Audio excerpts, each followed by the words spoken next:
Shalom à tous. Je fais cette vidéo pour faciliter la compréhension du phénomène terroriste par certains de nos citoyens qui n'arrivent toujours pas à se rendre compte de la supercherie derrière cette histoire. Alors, que ce soit au Sahel comme ailleurs, ce qu'on appelle terrorisme est tout simplement une fabrication. En bas de l'échelle, vous trouverez des bergers, des simples citoyens désœuvrés, des jeunes sans espoir, sans emploi, des citoyens frustrés qui ont des griefs contre l'administration publique, et également d'autres personnes qui sont très sensibles aux questions d'appartenance tribale et ethnique.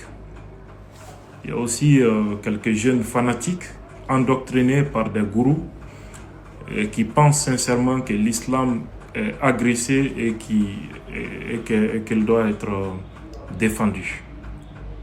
Ça, c'est le bas de l'échelle. Ceux qui se donnent la mort et qui donnent la mort pour ça.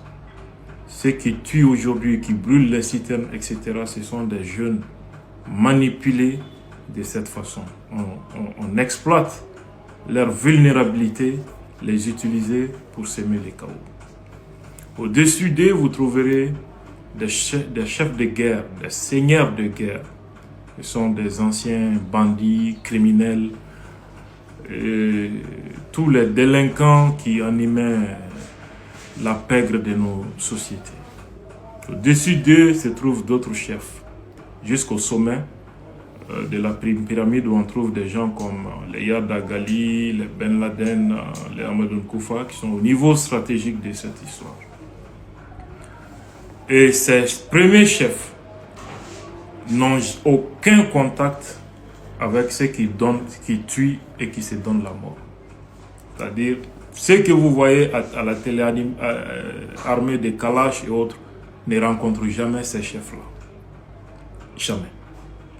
Donc, l'information, l'organisation de ces organisations terroristes est cloisonnée. Ce qui fait que même quand vous prenez un combattant terroriste, il ne sait même pas souvent qui est son chef, quel agenda il est en train de poursuivre, ni rien.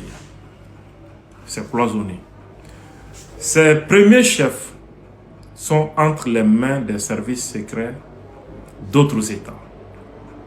Et c'est l'agenda de ces États qu'ils appliquent sur le terrain.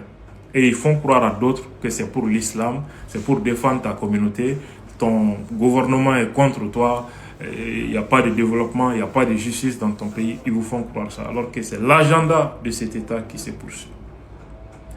Il se trouve que cet État soit un État local, voisin. Mais les services secrets de ce même État sont aussi influencés par les services d'un État occidental qui est le parrain et le concepteur de ce terrorisme-là. Donc, le vrai propriétaire du terrorisme, fabricant, c'est un État occidental qui sous-traite cela avec les services secrets d'un État voisin. Je vous donne 3 exemples sur 3 théâtres différents. D'abord, Afghanistan, où sévissent les talibans et Al-Qaïda, et d'ailleurs, c'est les bastions de naissance de Al-Qaïda, du fait de l'action conjuguée de l'Arabie Saoudite et des États-Unis. Vous savez que les talibans que les États-Unis prétendaient combattre étaient hébergés sur le territoire pakistanais, protégés, financés, armés par les services secrets du Pakistan. Au même moment, le Pakistan donne son aéroport aux États-Unis pour aller frapper les terroristes en Afghanistan. Une supercherie. Les États-Unis l'ignoraient-ils? Jamais. Ils étaient bel et bien au courant. Deuxième chose, les troupes américaines en Afghanistan étaient approvisionnées comment? Par des camions qui quittaient Pakistan pour Afghanistan. Et ces camions payaient des droits de passage aux organisations terroristes, les talibans et les membres de Al-Qaïda. Donc les États-Unis finançaient indirectement les organisations terroristes qu'ils prétendaient combattre en Afghanistan. Et à chaque fois qu'il y avait une petite tension ou incompréhension entre les États-Unis et le Pakistan, ces camions d'approvisionnement étaient brûlés par les organisations terroristes. C'est comme ce qu'ils sont en train de faire au Mali. Ça obligeait toujours les États-Unis à payer et à se conformer à la volonté du Pakistan et des terroristes. C'était sur les théâtres en Afghanistan et au Pakistan. Les États-Unis qui ont pour allié le Pakistan. Premier exemple. Sur les théâtres syriens, qu'est-ce qui s'est passé?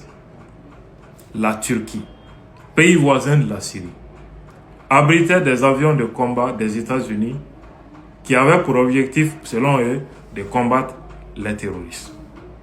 Au même moment, ces terroristes trouvent refuge sur le territoire turc. Leurs armes, marchandises, les drogues, y compris le pétrole aussi qu'ils prennent en Syrie, transitaient par la Turquie pour aller être vendus et financer les terroristes qui étaient en train de combattre le régime de Bachar el-Assad. Le tout sous contrôle des États-Unis. La Turquie le faisait pourquoi? Parce qu'il y a une partie de la Syrie que la Turquie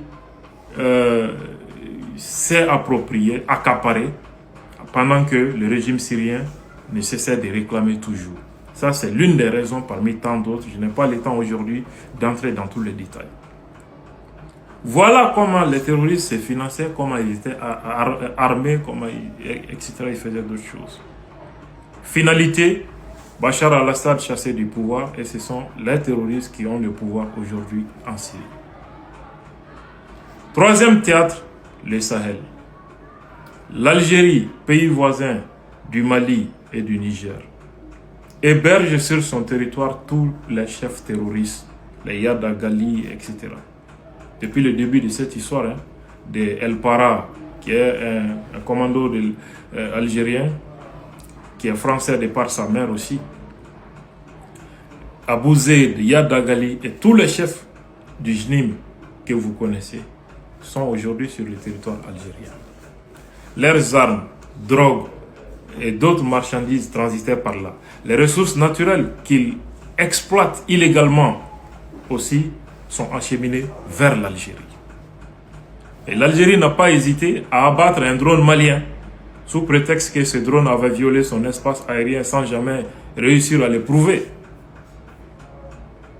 L'objectif était clairement de protéger ces chefs terroristes qu'il envoie contre le Mali et contre le Sahel, qu'il considère comme sa profondeur stratégique. Donc, on peut en déduire quoi?